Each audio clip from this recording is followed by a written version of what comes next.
Kaia baten inguruan, nola ez, itsasoarekin eta horrek dakarren bizimoduarekin lotutako piztiario berezia biltzen da. Badu zientziatik, literaturatik eta baita poesiatik ere.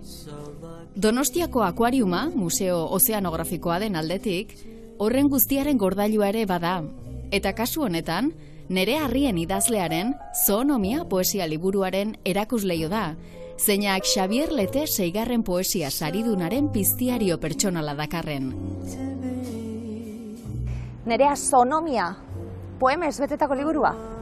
Bai, bueno, zoonomia hor dago pizkategakoa ez, alde batetik dago nomia, nomia propio baten bilaketa dalako, eta nomia propio horren bilaketan aurkitu berben aurretik beti dauzelako sentsazioak, sentimentuak, gure alde primitiboa aurkitu naiz animaliekin, eta horri bili naiz, so hori eratu dut, besatu edo domestikatu edo hortxe.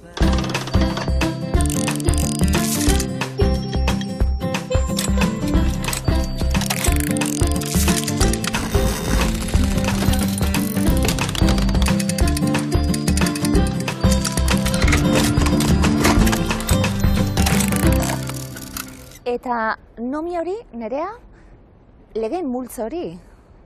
Legeen multzo hori, tarteka jarraitu beharrekoak, tarteka apurtu beharrekoak. Hori da.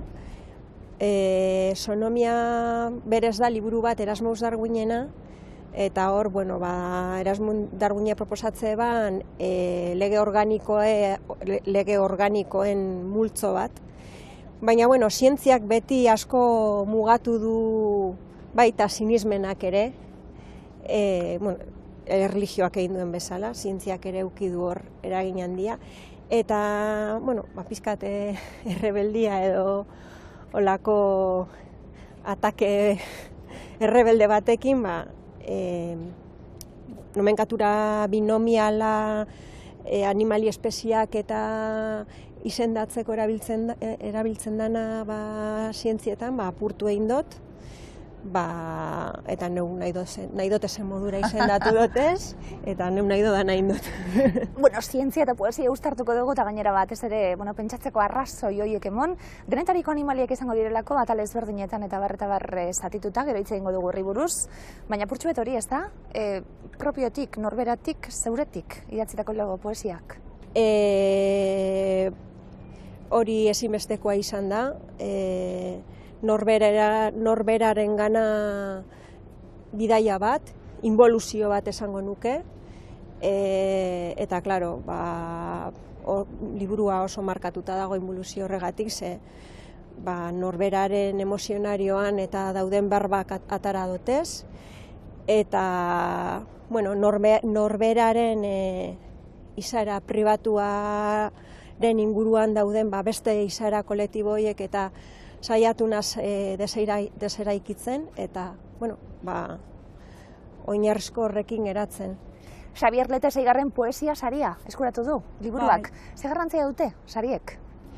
Nerezat importantea izan da, nire bidean sariak, lehenengo sariak irabazi nuenak eman zidan aukera lehenengo liburua argitaratzeko, eta niretzat beti izan dira errekonozimendu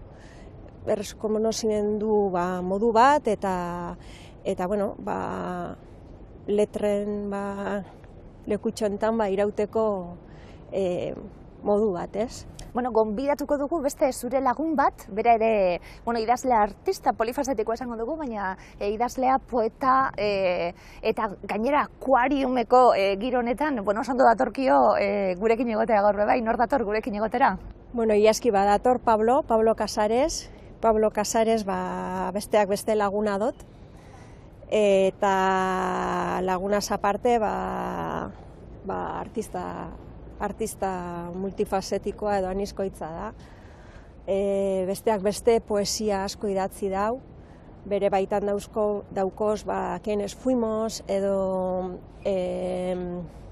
Tiempo muerto bezalako liburuak, gero umore grafikoa ere asko egin du, Groenlandia edo New Olympic Games, musikari ere ematen dio, pinturari ere bai, eta nik askotan jotzen dut berarengana testatzeko, egiten dudana, eta oso tipo eramangarria eta jatorra da. Arrain arrunta naiz kristalezko galerian, ikusentzunezko garaian, akuarium erraldoian. Arachnida amarauna, Macropopcus kangurua, zikoina eta bar, jarri ditugulako berba horiek bai. Hiztegi propio hori bila, baina esan duguna, animaliak zirela argi, hasieratik. Poemak idazteko prozesua zein izan da hasierako abia puntu hori? Animalietara heldu egin nintzen, hain argi bez neukan, heldu egin nintzen. Lehen aipatu dugu zen berba horren bila, konturatu nintzen, hemen sonomia eta, pizkat testu inguru evolutibo bat dago, ez? Ze sonomia da Erasmus Darwinen liburu bat. Eta ez da kasualitatea jartzia izen hori, ze materia organikoaren legeak aztertzen dauz liburu horretan. Liburu hau Etxeko Andre baten liburu bat da. Eta Etxeko Andre horrek baino beto inok ez dau ezagutzen zer dan materia organikoa.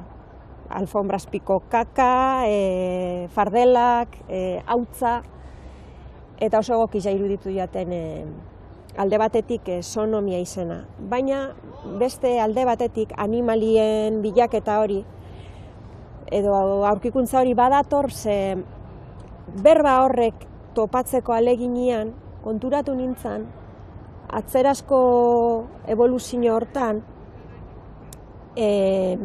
berba baino arinago dagozela sentsazioak, sentimentuak, intuizioak, horre dagoz berba baino arinago, eta horra aurkitu nintzen animaliakin. Eta hor ikusi neban, pizkat idaztia bebai, basala modu bat animali horrek besatzeko edo domestikatzeko edo kontrakua egiteko. Eta pizkat sonomia hori beba da. Metafora handi hori bebai gainera, kanpoa eta barrua. Barruan egon arren, kanpora begira gaudelako, emakume, kasu honetan, Etxeko Andre eta ama izan arren, emakume izaten jarraitzen du, lan egin beharko du, produktibitate hori, lan ordaindu hori, hemen lana ez delako ordaintzen, esaten da liburuan bai, etengabeko oreka hori bilatzen. Emakume danok, oro har esango nuke, kasu honetan ama bat gehiago, segurazki. Bai, ze azken finean, gizartean ematen dan aldaketa sismiko guzti horretara adi gaoz, ez? Beti dago fokua, bai arteak, bai kultura, bai notiziak, aldaketa sismiko horretara, ez? Edo sozialki non dagon arreta, eta ze kasualidadia,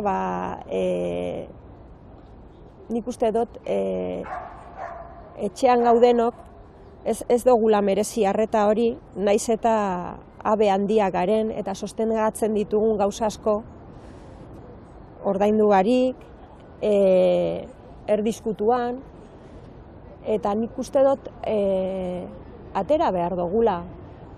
Ez dugula uki behar lotzarik, agian bestiak, daukagun mundu hontan, igual gerrak eta holako gauza dira besti handiak, ez? Eta igual barre egiten dozku, ez, gure bestiak askotan emakumenak edo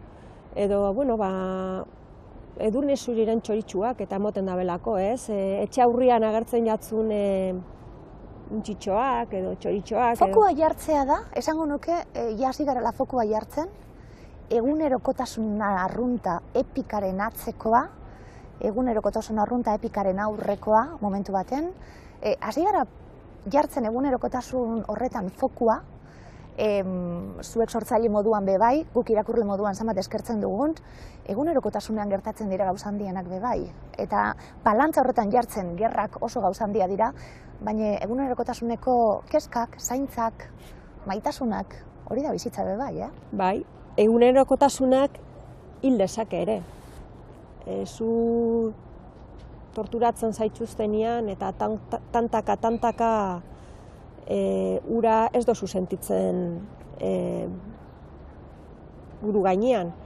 Edo, uste dut zuri gainera komentatu nizula iaz, elkarrizketa bat eukin genduan bizok.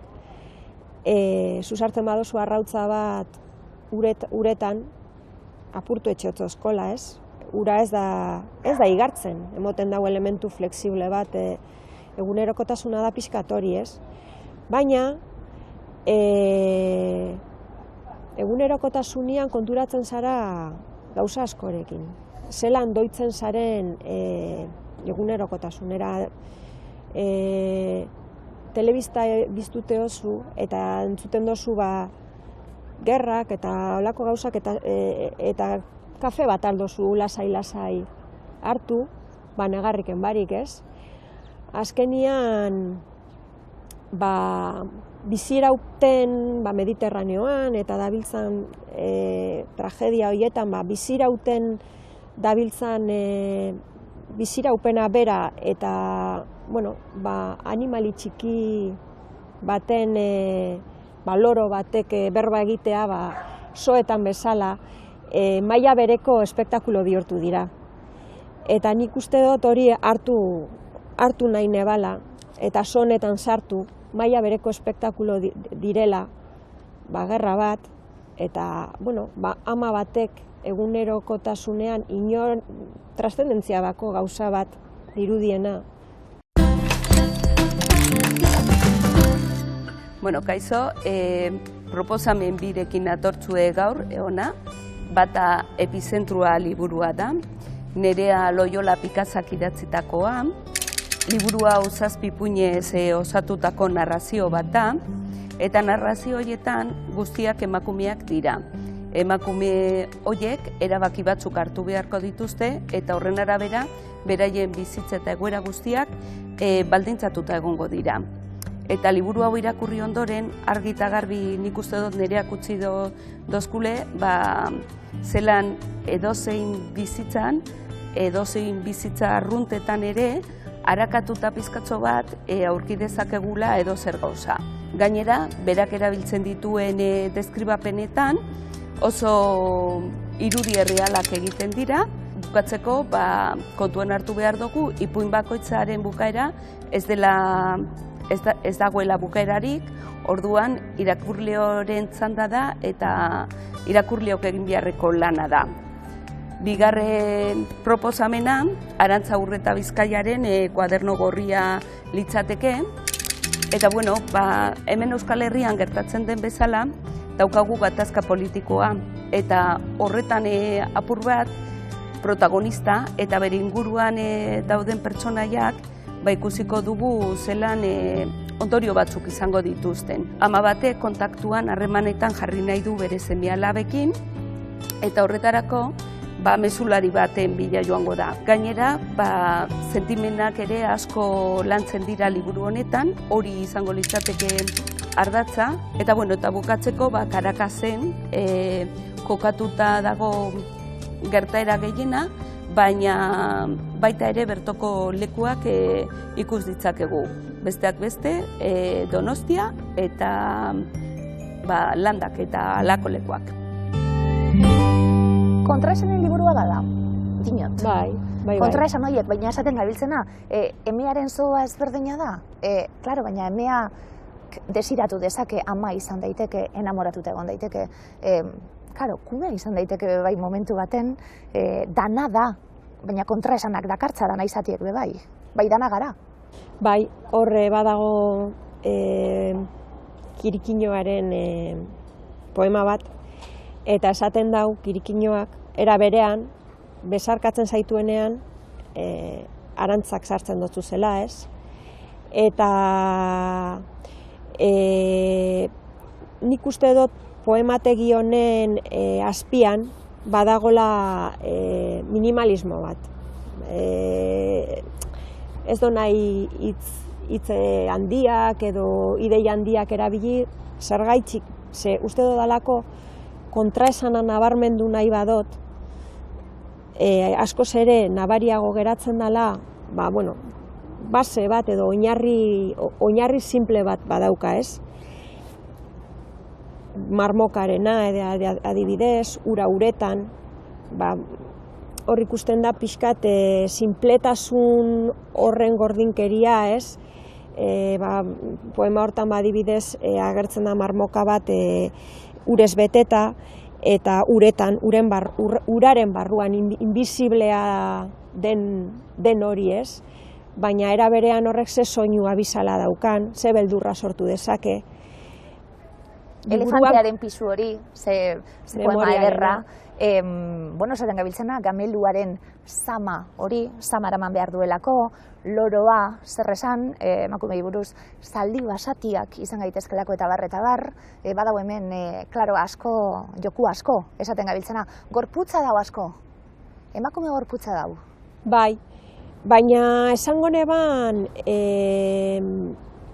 dagola gorputza baino alde basatia, ez? Osa, alegin bat lokatzetan sartzeko eta bai dago bai gorputza apurtzeko alegin bat, ez? Hor badago poema bat utzi ugertzen, utzi eriotz honetaz asetzen, putren zintzurrak,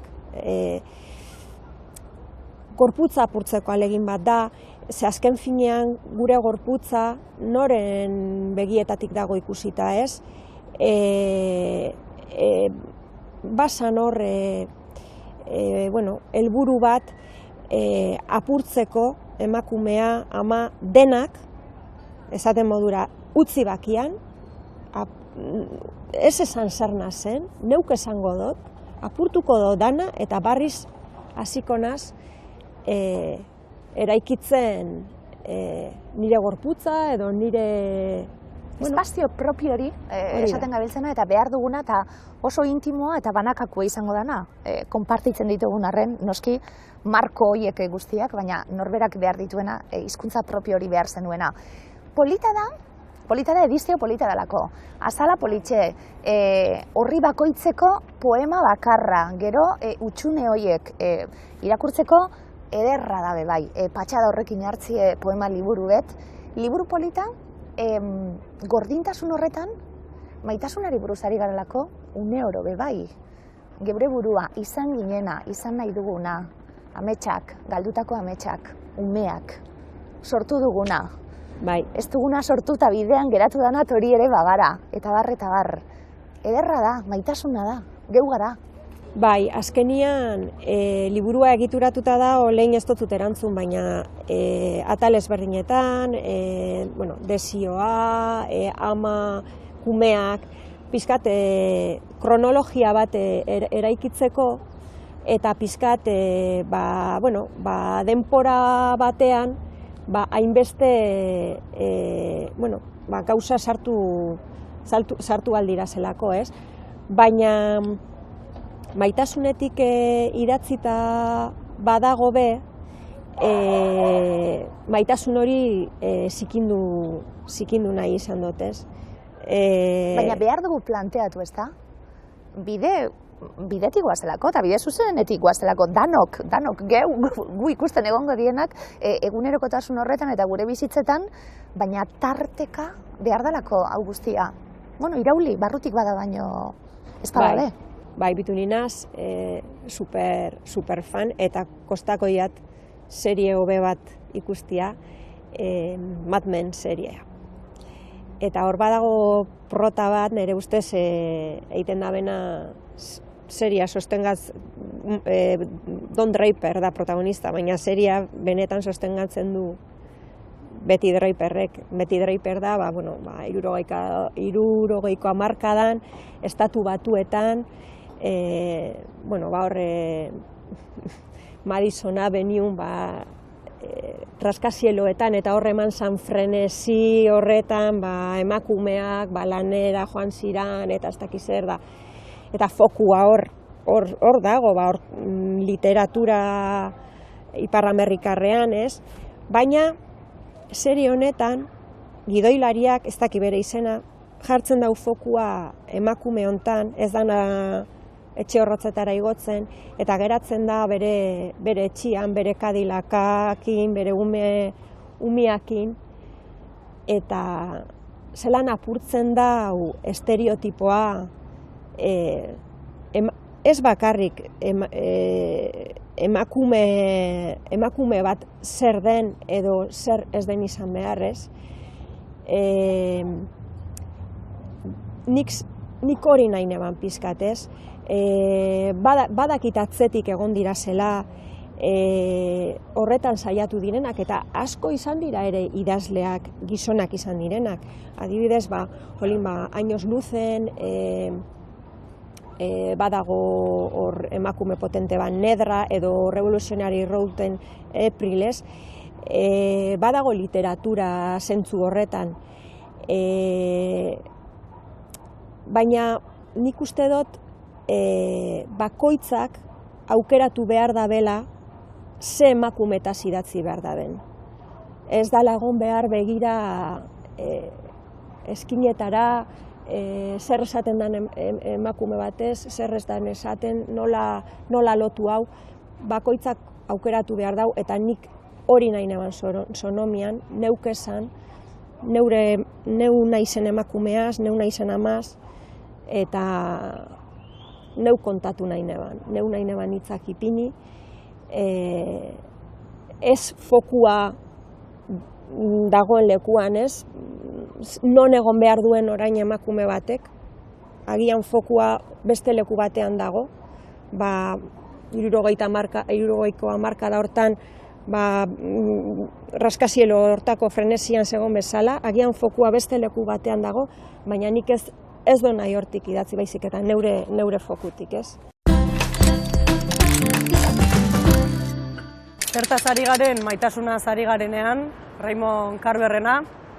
Asko kosta zait narrazio liburu kutxun bat aukeratzea, ze asko ditut, narrazio salea naiz eta asko ditut. Carver eredutzat daukadalako aukeratu dut, eta agian nire aurrenetako narrazio liburua izan zelako, eta aldi berean, izugarri gustatzen zait nola jartzen duen Carverrek harremanetan ardatza, eta nola jartzen duen begirada, ez? Eta bere estilo realismo zikin esaten dioten estilo minimalista hori izugarri gustatzen zait. Llega puso un huevo, Dubravka Ugrezitz idazlearena. Oso ondo bilbatzen bai ditu kontakizuna eta momentuzko gertaera, zahartzaroa bebai agertzen du, eta ezoiko pertsonaia jartzen ditu hor justo lehengo plano horretan. Eta bada emakumearen kontakizuna, bai erreala, bai mitokoa. Nire gomendioa da, zela bi kontatzen dute zaharrek, Carlos Zabalaren eleberria, iaz argitaratu zena. Liburuko protagonista Anton Pla da, Hondarribiarra, eta Anton Pla gizon arrunta dela, erranen genezake, baina egun batean erabakitzen du zerbait berezia egitea, eta zer da hori? Atzeraka ibiltzen hasten da. Atzeraka ibiltzen hasten da, eta pixka bat gehiago sakontzen doa, eta pentsatzen du munduari bizkarra eman behar diola. Gauza guztiak egiten ditu atzeraka. Berlan da, Lambert hitza buelta emana.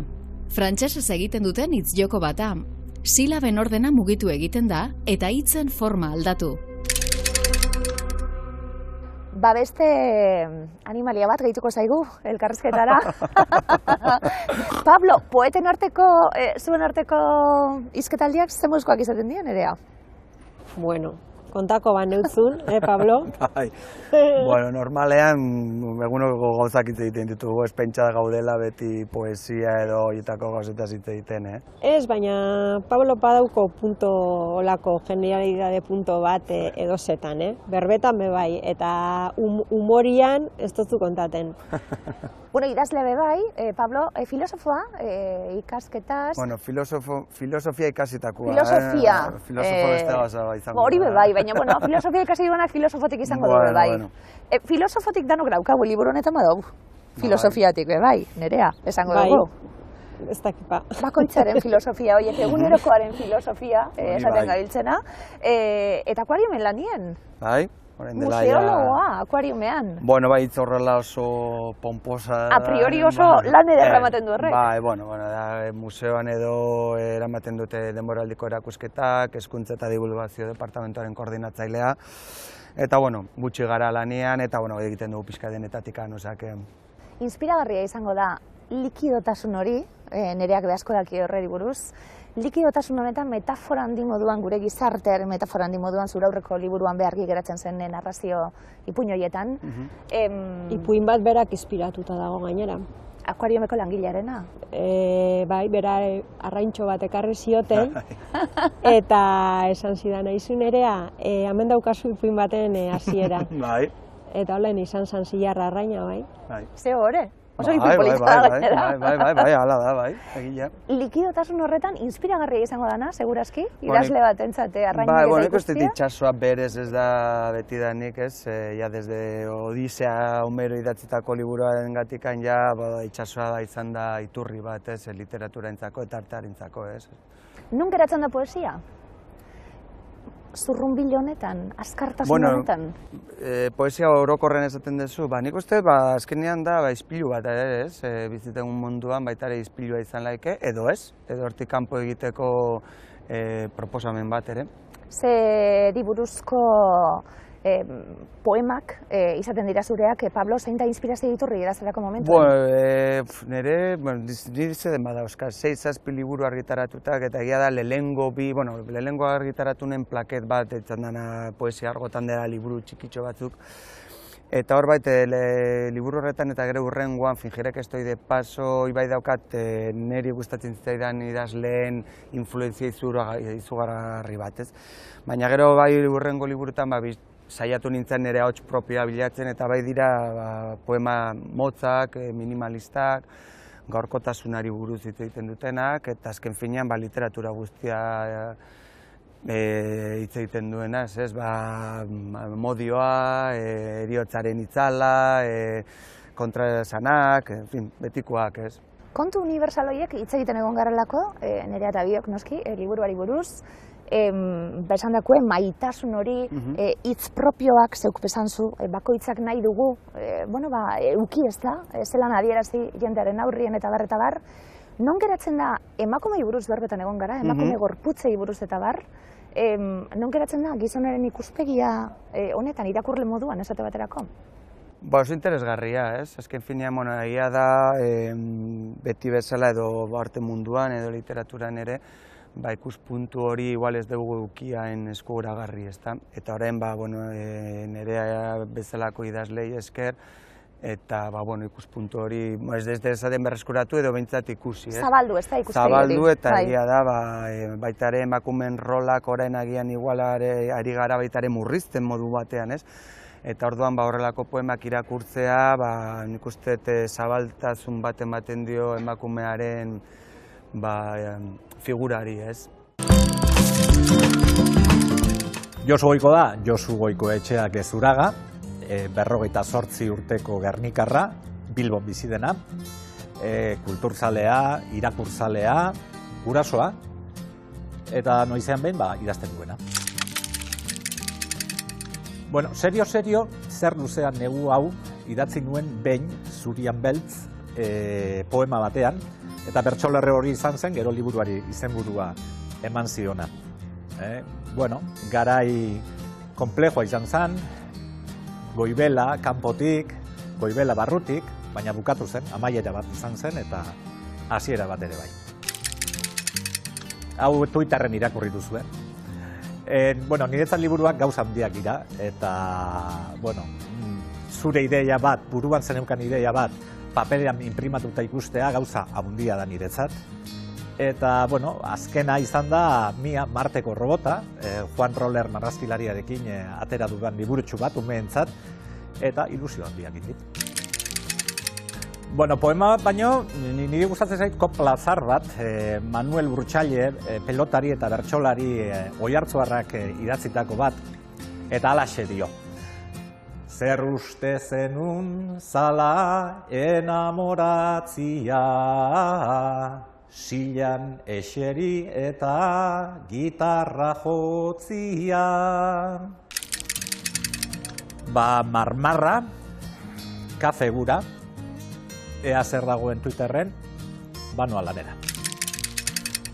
Galdera zaila da hori. Imaginatzen dut, sentituko nintzela iraultza kultural baten barruan. Idazterakoan behar bada talde handiago baten parte eta ilusio horrekin ibiliko nintzela idazten. Baina aldi berean, uste dut, gizonen lanen bat ere irakurriko nukela, koitauak. Ze moduzko animaliak aurkitu dituzu, Pablo, liburu honetan ze iritzi daukazu? Niretzako zoonimia nire idatzitako libururik igual potenteena da, edo helduena. Beste liburuetan, hemen agertzen dira esate baterako kezka horiek, betiko berak dauzkan kezkak, eta ia denok dauzkagun kezka, baina bere ikuspuntutikan. Baina zoonimiarentzako da, ez dakit, egin duena da guzti hori poematan jarri beti beste moduan agertzen dira pertsonai horiek, sentimendu horiek, modu ere pixkat minimalistan, ez dira igual beste liburu jende likidoan pixkat barrokoagoa da, tramak eta guzti hau, eta hemen dena zuzenagoa da, ez? Berbek ez dakite maitatzen hauak bezala ezurrak dira memoria, azala poesia. Zeu berbetan eta apuntatuta azala poesia, bai. Azkenian, poesia, nik, bitu, da gauza bat Pabloren poesiarekin lotuta, asko apresiatzen dut bere poesian, igual niriarekin ezberdintzen da azal hori, poesiaren azala, Pabloren poesia hori asko errepresentatzen dau, ze berak, Pablo da lanbike bat, hartzen dago ideia bat oso komplexua eta esentzia ateratzen dutzo eta irakurtzen dozunean gauza oso simple bat ematen dau. Baina hor atzian beste batzuk, neuk adibidez, poesia egiten dut ideia horren komplexotasuna ideia horren komplexotasuna argitzeko neure buruari egiten dut poesia, hor poeta bat. Eta Pablo poeta alrebez egiten du. Pablo hartzen du komplexotasun hori, sartzen du bere alanbikian, eta esentzia ateratzen du eta egiten du poema bat, tak.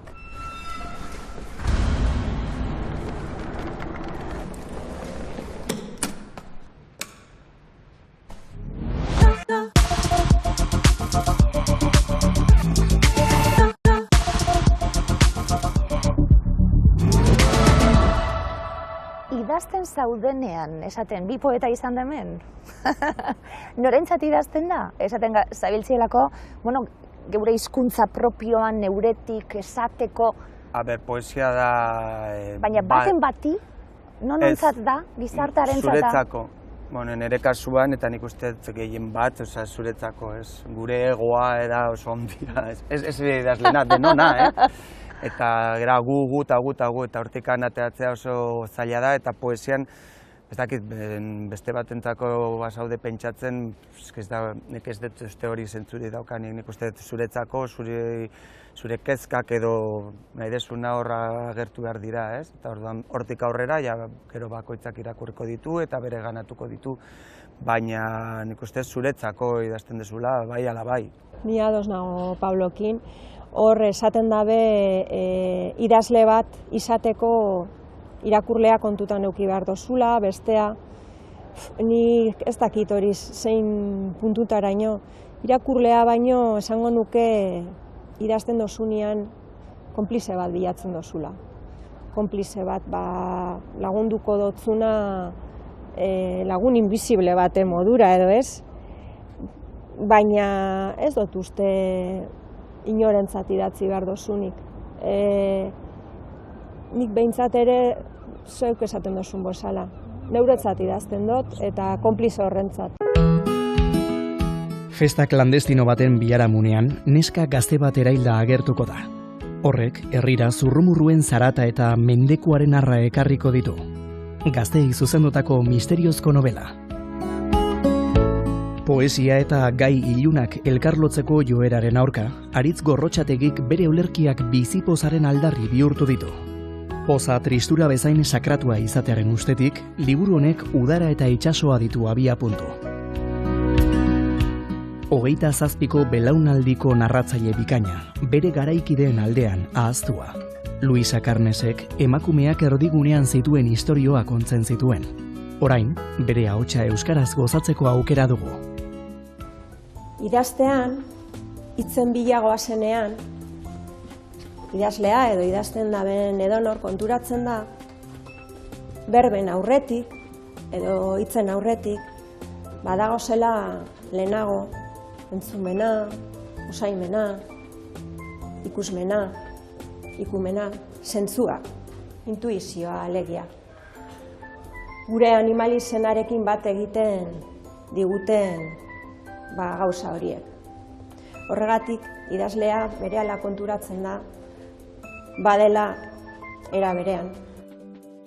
Domadore bat, edo besatzaile bat, edo auskalo. Animali guzti horiei atea irekiko dien norbait.